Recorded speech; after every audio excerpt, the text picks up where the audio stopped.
bienvenue sur Rajenko. Aujourd'hui, je reçois Morgane Openko. Et en plus, ça arrive. La classe. Bonjour Morgane. Bonjour Elise. Alors, présente-nous ton travail. Alors moi je suis autrice et musicienne, donc en fait j'écris des romans et j'écris de la musique. Donc j'ai 2 albums et 2 livres à mon actif, bientôt 3 de chaque, puisque cette année sort à la fois mon 3e roman et mon 3e album. Je joue de la harpe celtique en musique, et puis je suis aussi chanteuse traditionnelle, donc je fais du chant traditionnel breton, du chant traditionnel irlandais. Et en littérature, j'écris essentiellement donc, dans les littératures de l'imaginaire, particulièrement de la modern fantasy, mais aussi de la tranche de vie. Quels sont les livres qui t'ont influencé? Alors j'ai 2 influences littéraires majeures.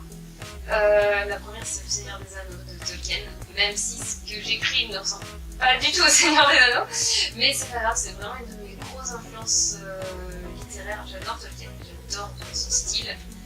Et j'aime aussi beaucoup le fait que même quand il raconte des scènes très dures, il arrive toujours à y mettre un côté à la fois très humain et très sublime.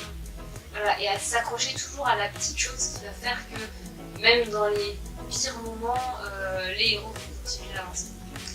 Et mon autre grosse influence est beaucoup moins connue pour le coup.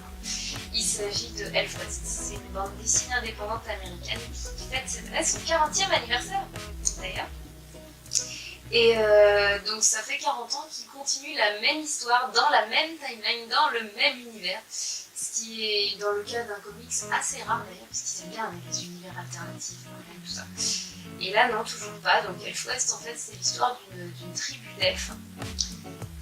Qui sont a priori soit immortels, soit avec en tout cas une très très très grande longévité, puisque là ils sont toujours vivants. Or l'histoire a commencé à l'âge de pierre et là on est au milieu du Moyen-Âge. Ah, t'as bien évolué. Ouais.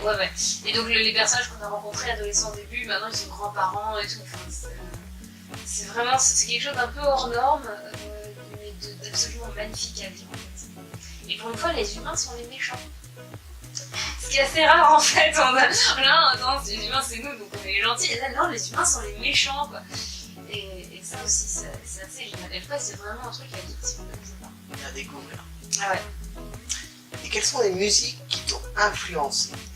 Alors niveau musique, moi je suis bretonne, d'origine bretonne, avec des parents qui écoutaient de la musique bretonne, donc c'est sûr que tout de suite ça simplifie la vie. Hein, j'ai grandi en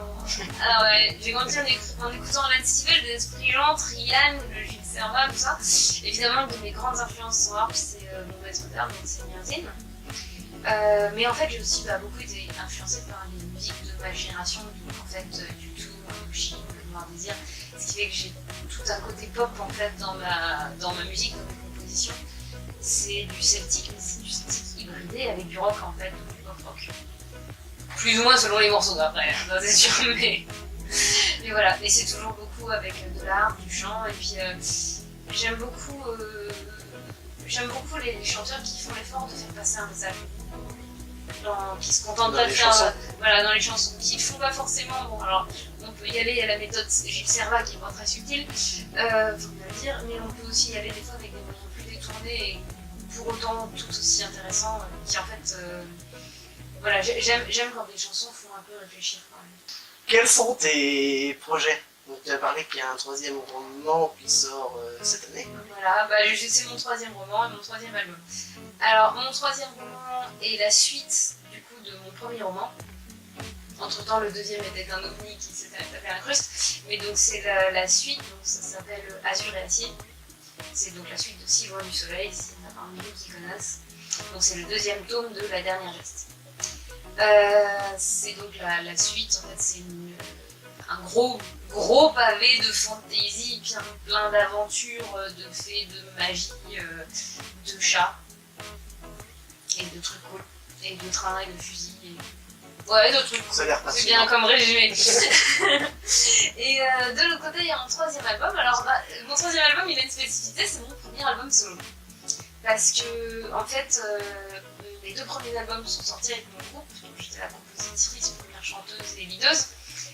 Donc c'est à peu près moi qui faisais quand même l'essentiel boulot, voire tout le boulot dans le cadre du deuxième CD. Et là, pour la première fois, je sors un album complètement solo. Avec moi et encore moi dedans. Beaucoup de toi dedans. Beaucoup de moi dedans. C'est bon pour la couverture.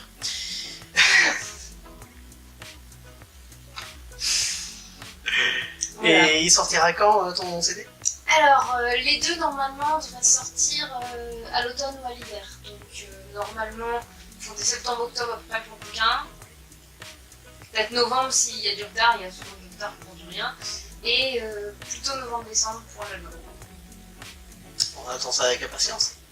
Bah, j'espère. Soyez dans les starting blocks. Et on va se quitter avec quelques sons de ta harpe.